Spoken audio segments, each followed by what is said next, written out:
Hey everyone, my name is Perfect and welcome back to Let's Play Banjo Kazooie. Last time we ended up completing Mumbo's Mountain 100% and we ended up opening the way further into Gruntilda's lair. This episode, we're going down a little further into the tunnel. Let's go. That door was easy, you got past. Unfortunately, you're first and last.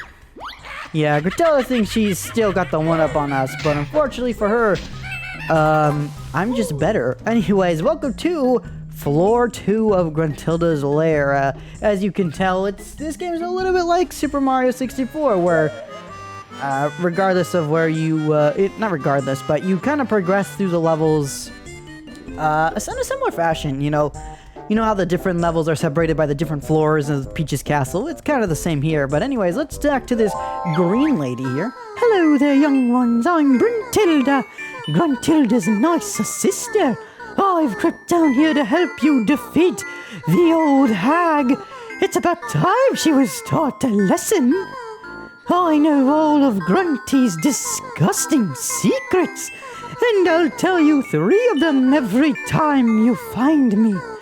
Remember them well, young ones, as they will help you avoid a fiery fate.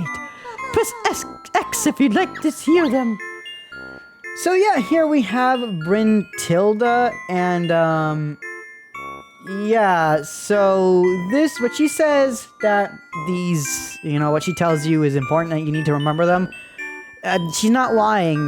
This is an issue I take with both the Nintendo 64 version and the 360 version of Banjo Kazooie.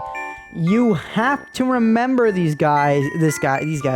secrets for later in the game. They won't be relevant until like the very end of the game, and by then you would have forgotten about them. It's something that's so minuscule, so easy to miss, or for something for like a little kid to go, these are just like little fun facts. I probably won't need them. No, you need them. Make sure you write them down. I'm pretty sure the Xbox 360 version does not keep track of which secrets you hear.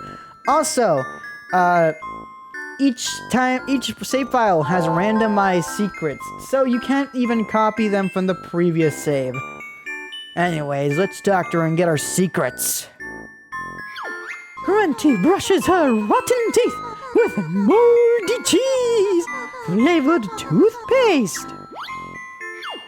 She also washes her hair with rancid milk. Yuck! And she gets her clothes from the witch's warehouse. I'm still here. I watch you play, but I can't think of much to say. Yeah, that's Gruntilda's secrets. Yeah, those are Gruntilda's secrets. But that's also Gruntilda, as you progress through her lair, she'll say funny little secrets. Not funny little secrets, but fun little words. But anyways, so we unlocked the last level here last time by filling out these puzzle pieces. So I imagine it's the same way. Let's do that. To remove pieces that you have already put down, move the right stick down, but once the picture is complete, all the pieces are stuck there permanently. Yeah, it's useful. Not really. Yeah, and we've opened up the next level, Treasure Trove Cove. So, yeah, let's make our way up there. I know this air looks like it would be too steep for Banjo to make up, but no, yeah, Banjo can actually make up that pathway. And here we are. Let's make our way down to Treasure Trove Cove, and that's where this episode's mainly gonna take place. Treasure Trove Cove! Well, actually, you'll see. I was gonna say something, but you'll see when we get to it. Anyways, it's time for a beach episode. Yeah!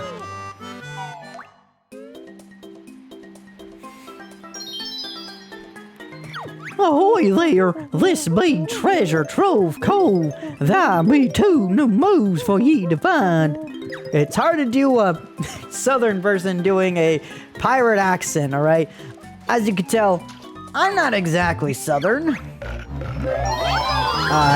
And yeah, here we go. I just wanted to flex. That's the hardest Jinjo to get in this entire game. That Jinjo right there is usually the hardest, and as you saw, it's because of that shark. He, if you stand in the water if you leave the shores for too long, he'll, I'm just getting my butt whopped by this stupid crab. But if you stand in the waters for too long, he will come and give you a big old chomp. So make sure you know, avoid the waters all costs. It's something like a lot of kids I know are like, oh, he's so scary. But honestly, for me, I was never really scared all that much about the shark. Yeah, and the feathers talking. Again, I'm not going to be reading every incidental piece of dialogue here. No, mainly just because, I just don't see a point. Like, you know, do you guys want an information overload, or do you guys want information given to you at a reasonable pace? Anyways, let's go refill our health here, and here, I'll show you. As you can see, this is a much bigger level than Mumbo's Mountain. Yeah, as soon as you finish Mumbo's Mountain, they take the training wheels off pretty much almost immediately.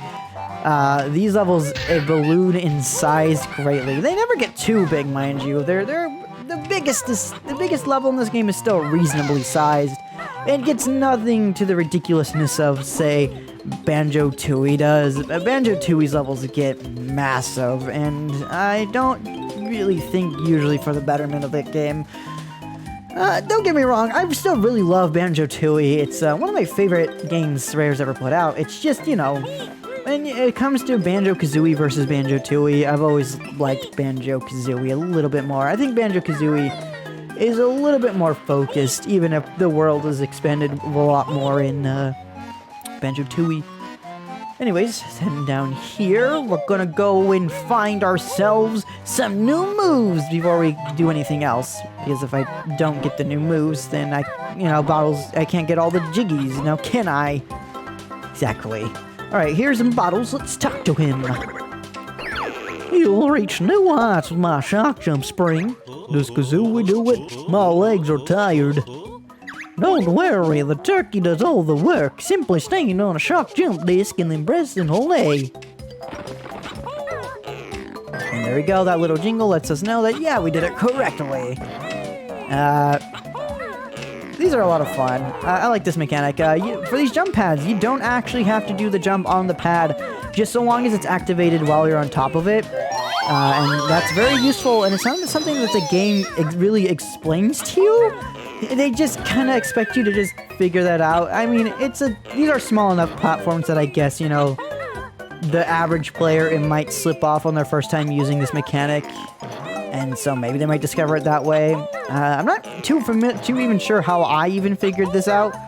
Yeah, you don't have to be on the shock pad for it to work. You just need to activate it while you're on top of it. And you do need to be standing on top of it. Anyways, getting up here, we get that Jiggy! Sorry, my nose is all stuffy for some reason. I don't know why. It wasn't stuffy earlier. It always just gets stuffy. I don't know why. Anyways, coming up here. We can't actually get up there yet, I don't think. Because they want us to have a different move? Oh, no, we can. I'm just talking out my butt, apparently. Anyways, bam! Get stomped, dummy. Anyways, we gotta get these notes here. Ow, I didn't really think that was gonna be a fall where I'd take damage from. I think I've fallen from worse, but I guess the game just decided, you know what? You had enough good graces. It's time for you to take your damage. Coming over here, we're gonna go and collect these little note pieces. These notes here, again, one of the benefits of playing on the 360 version or the Nintendo 64 is that, you know, bigger render distance. I can see a lot more, and that really gets useful in the later levels when that get a lot bigger. Again, none of these levels get too big. Like, none of them really feel unmanageably big, whereas, like, Banjo Tooie levels, I don't know, they just kind of, they're really big, and I think that's cool how big of a size of a world they're able to fit on that game, on that cartridge. I don't know, it's just a little too big. You know, there's just a little too much happening, and you can't, and unlike Banjo Kazooie, you can't do everything all at once in that game. You have to go back to levels later on in order to get certain things. And I don't know. I don't like backtracking. It's not one of my favorite things. A little backtracking is fine, but Banjo Tooie kind of makes it the bulk of its gameplay. Ow! I forgot these teeth are. Why am I having such a hard time timing this? Anyways, as I was saying, Banjo Tooie kind of makes it a lot more prevalent than it is in any other Rare game. Even something as like ridiculously big as Donkey Kong 64, which is also a game I have 101%ed as well. It never really asks you to backtrack in that game too much, honestly. Like, I don't know, I've heard people complain about backtracking, but the most backtracking you'll ever really have to do is like, oh, I've completed this Kong stuff, now I just need to go back to a tag barrel and do the other Kong stuff, and, that's less backtracking and more just kind of take you exploring your surroundings. I understand by, like, the 5th Kong, it feels like backtracking, it starts feeling like exploration, I get that, but I don't know. Donkey Kong 64, I think, gets a lot of bad rap for backtracking that doesn't really exist in it all too much. You only really have to go back to there's only one golden banana you have to go back for, which I think is stupid, but at least it's only one, unlike Banjo Tooie, where a lot of the jiggies are locked behind other worlds that you can't, or locked behind you having access to other worlds. It's just dumb. Anyways, let's talk to, Bottles. This is your big chance, chicken legs. It's time for you to fly. At last, it better be easy, Bug Eyes. Simple enough even for your bird brain. Just stand on a flying disc and press A. Here's 25 red feathers to help you into the air. See ya. Your energy's a little low. I'll fill it up for you. Nice going. You've learned all the Pale Cove's new moves. Thanks, Bottles. I totally didn't know that. Anyways, here's flying in this game. Wow, we can fly. It's kind of like the wing cap, except not really. This controls a lot better than the wing cap. That you can actually, maneuver yourself in the air a lot more easier. It makes a lot more sense than the wing cap. I don't think the wing cap actually controls all that bad when you understand it. As you can see, we just robbed Gruntilda. That golden treasure was for me. Now harder still the game will be. As I was saying, what was I saying? Oh yeah, the way the wing cap works in Mario 64, it's not all that weird when you get the hang of it, but it is kind of not really all that intuitive for first time usage. But the wing cap is basically a 3D version of the cape from Super Mario World. But it's not really explained all that well. So, that leads it to feeling a little awkward. Anyways, let's talk to this guy. Oi there, I'm Captain Blubber, and I lost me treasure when me ship crashed. Well, go find it then, Blubberguts. But I can't swim. Can you help an old sea hippo? Sure will find it for you. I lost Banjo's voice there for a second. Anyways, let's go down here and get his treasure back. His treasure isn't even all that lost. It's not that far. It's just, here in his ship. It's just underwater. Although, I guess he did just, say he can't swim, didn't he? So, I suppose he gets the pass for now. Anyways, let's get that first treasure. Ahoy there, I be Blubber's treasure. Thanks for confirming that to us, talking treasure. Hop up here. Back on the boat and throw. That's one. Aye, that be half o' me gold.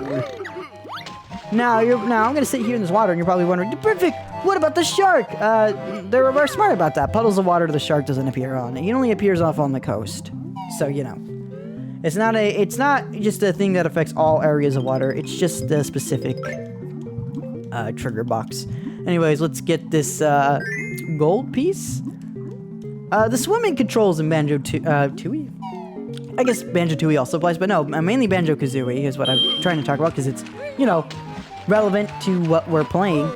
The swimming controls in Banjo Kazooie, they're not the greatest. Unlike Mario 64, where I think the flying is like where Banjo is, has better flying than Mario 64. I think Banjo has worse swimming.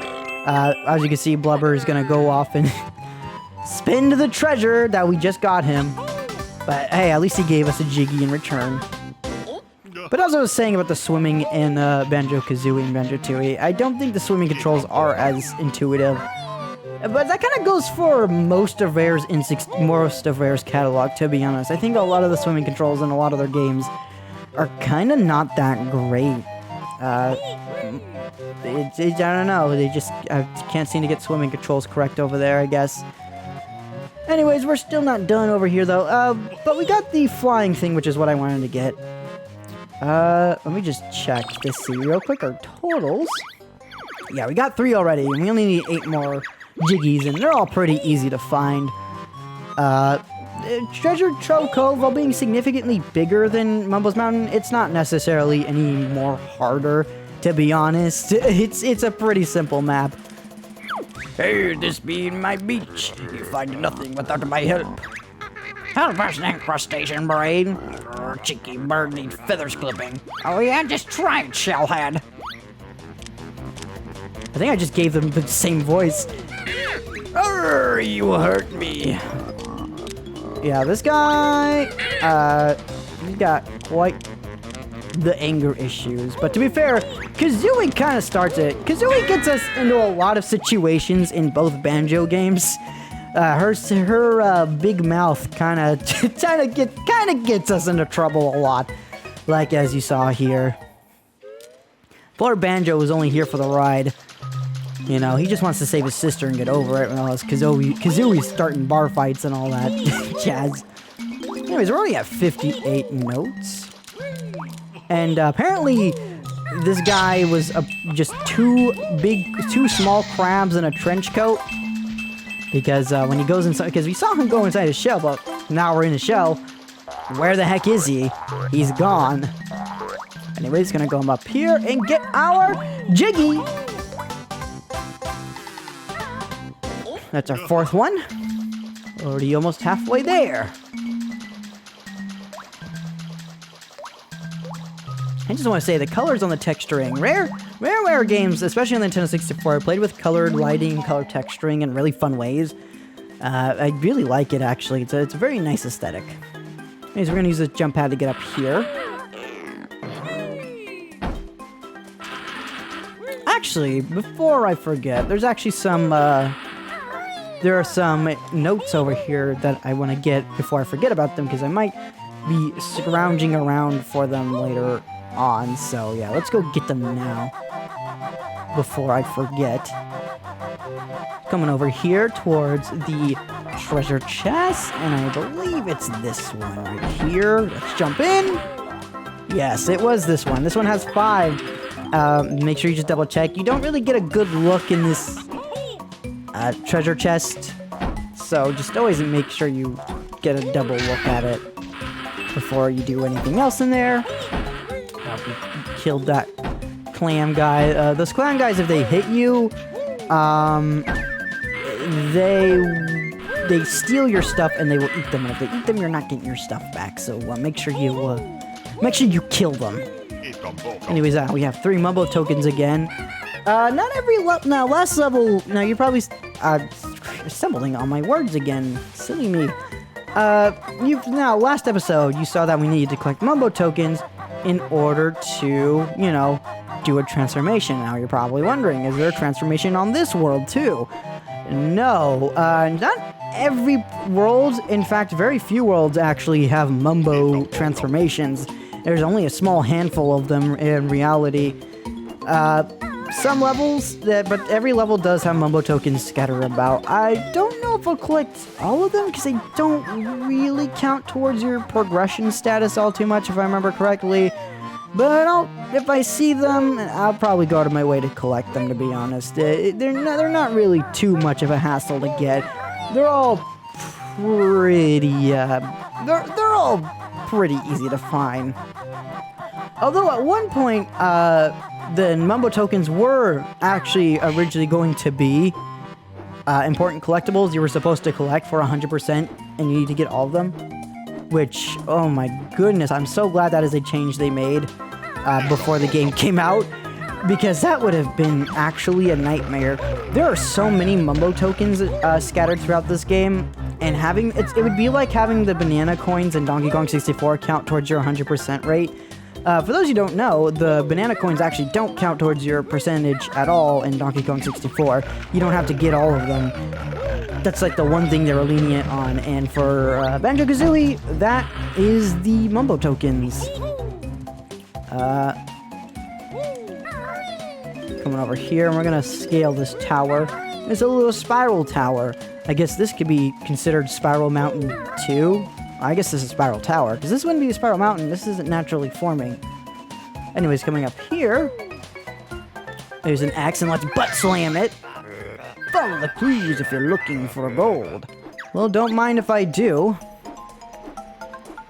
We're gonna fly over this, and yeah, you see all the collectibles, and I'm really, really resisting the urge to collect all of them right now, let me tell you. But this is supposed to be a comprehensive, focused playthrough.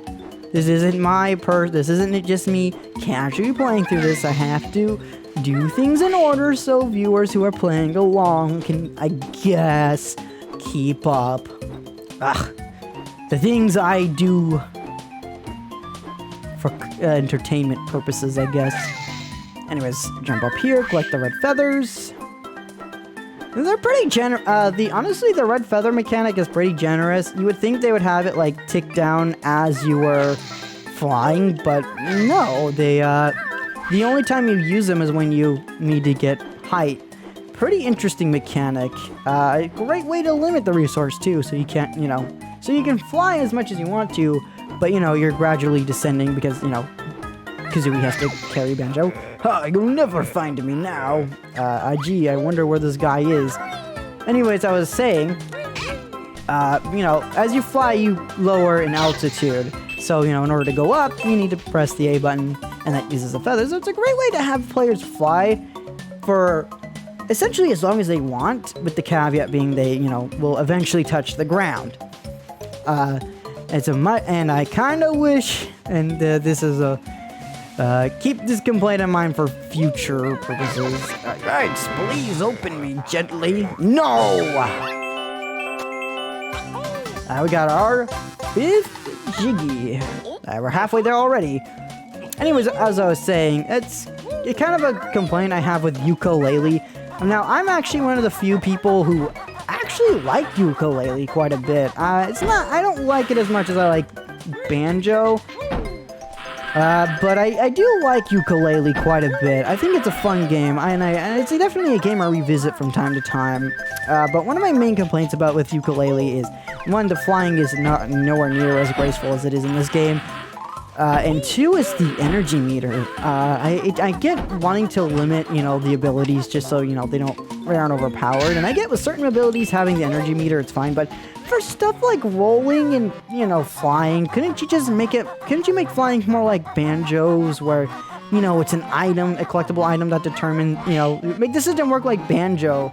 But it basically does, though, because you're kind of always, because you have the system where you're always descending the longer you're flying, and, but base flying uses stamina on the energy wheel. I don't know, it's one of those design flaws that I'm very iffy about, and if there's ever, another 3D ukulele game, I hope it's something they address. Though I don't know if the chances are of another 3D ukulele. It's been almost 10 years since the original, and it's been over 5 years since the sequel, and I don't know.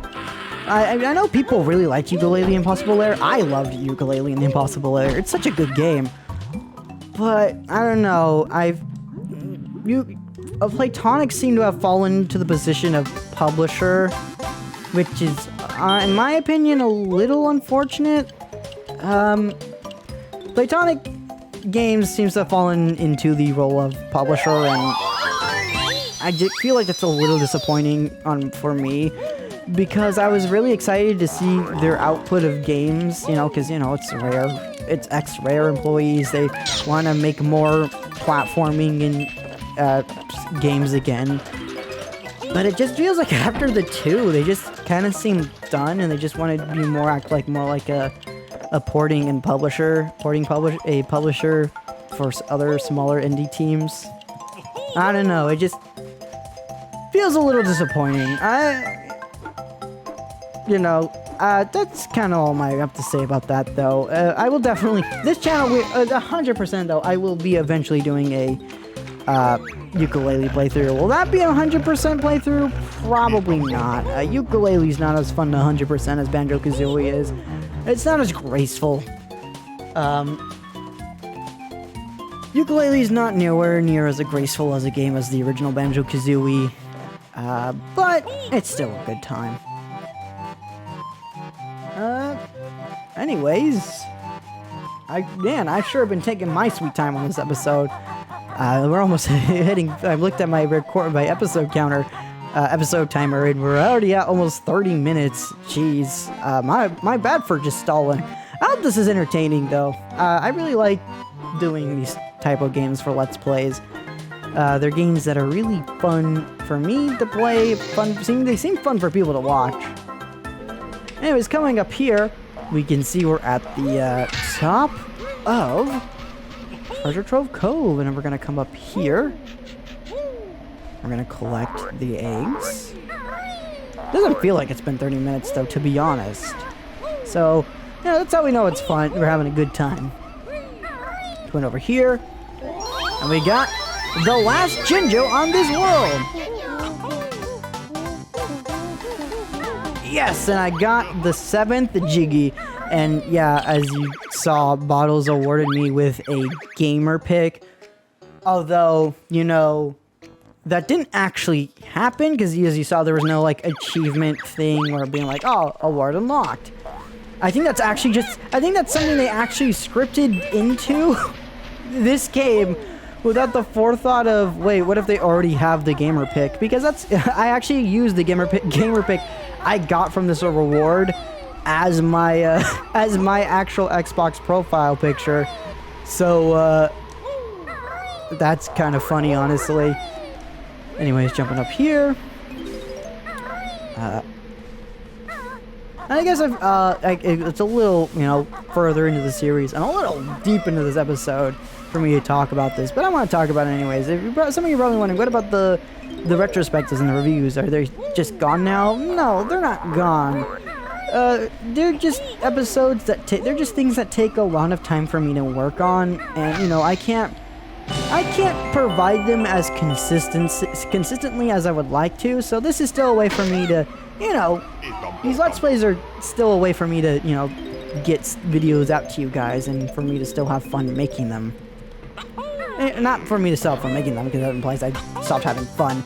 No, but you get what I mean. It's a way for me to keep you guys, content for right now. Anyways, we got all of the stuff up here. So let's get out of here. Well, yeah, we're almost done with Treasure Trove Cove. Ow. Bum, bum, bum, bum, bum, bum, bum. I lost my train of thought. I had something to say and then it went away. The struggles, man. Sometimes that just happens a lot. It just happens. It especially happens a lot when there's a lot of things I, want to talk about.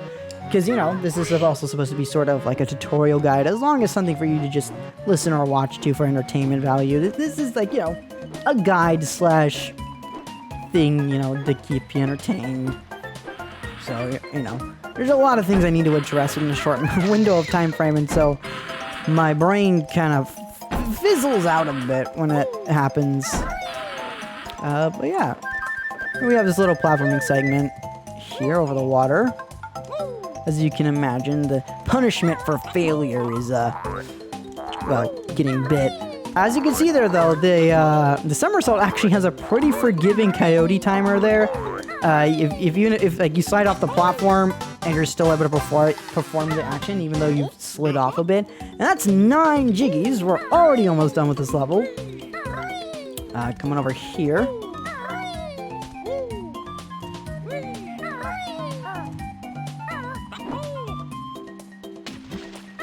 Why did he go underwater? I didn't press the X button. I pressed the A button.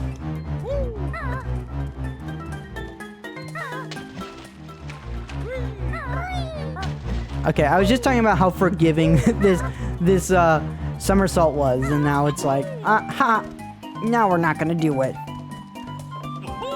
For some reason, I keep treating this though like Mario 64 or Banjo Kazooie, where I'm expecting like a ledge grab. It's kind of weird to think about that the ledge grab isn't a mechanic in this game. It's a sequel game mechanic. Weird, right? Weird to think about. Now, obviously, I'm playing Banjo Kazooie, and I talk about, and I have passively mentioned the possibility of a Banjo Kazooie Let's Play in the future. Some of you are probably now asking if I'm ever gonna do nuts and bolts. I'm not gonna say the possibility is never, because that'd be stupid for me, because anything's possible.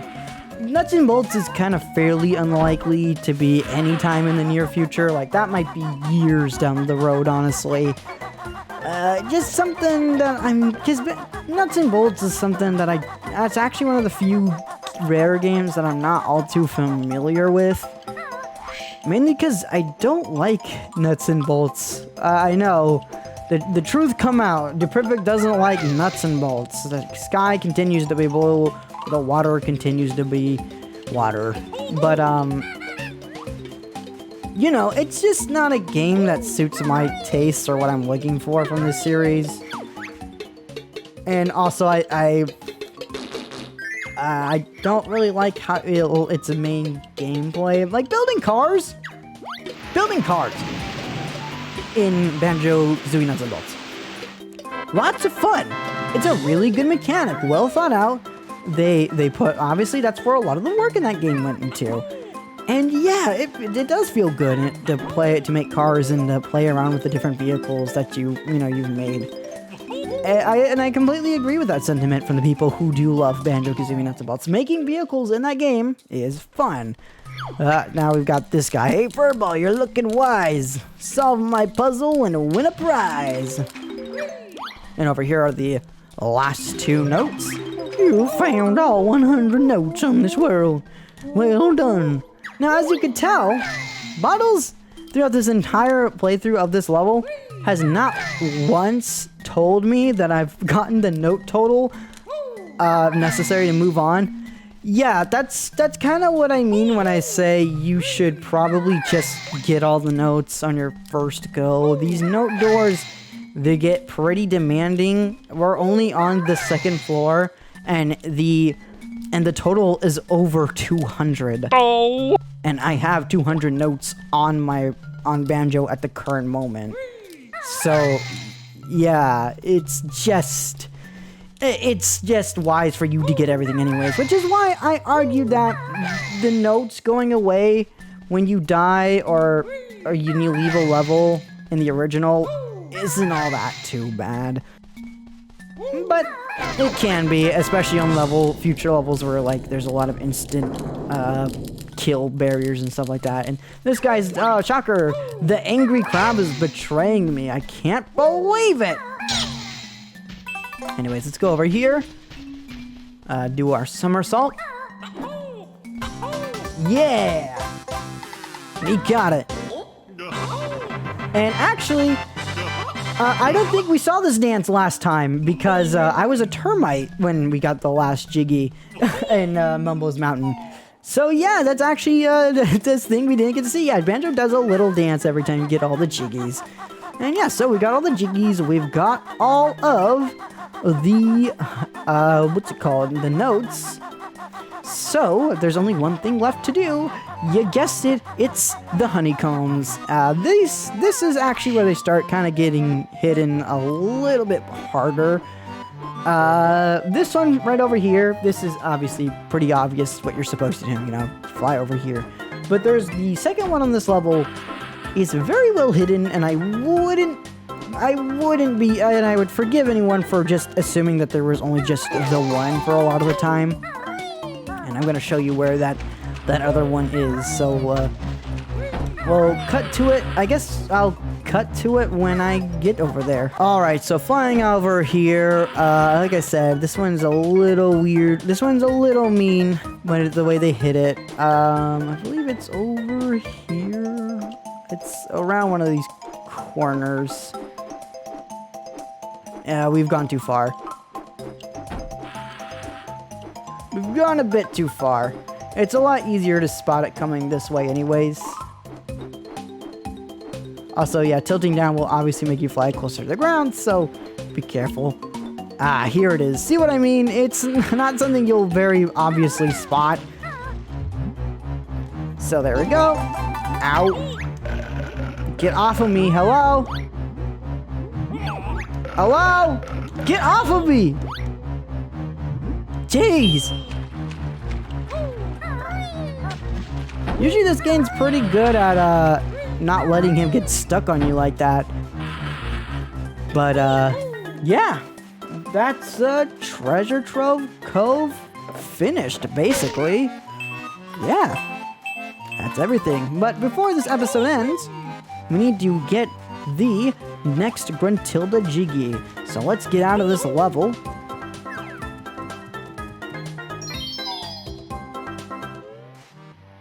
And let's go over here. No, this is not the place where I need to go. I need to land on top of this here.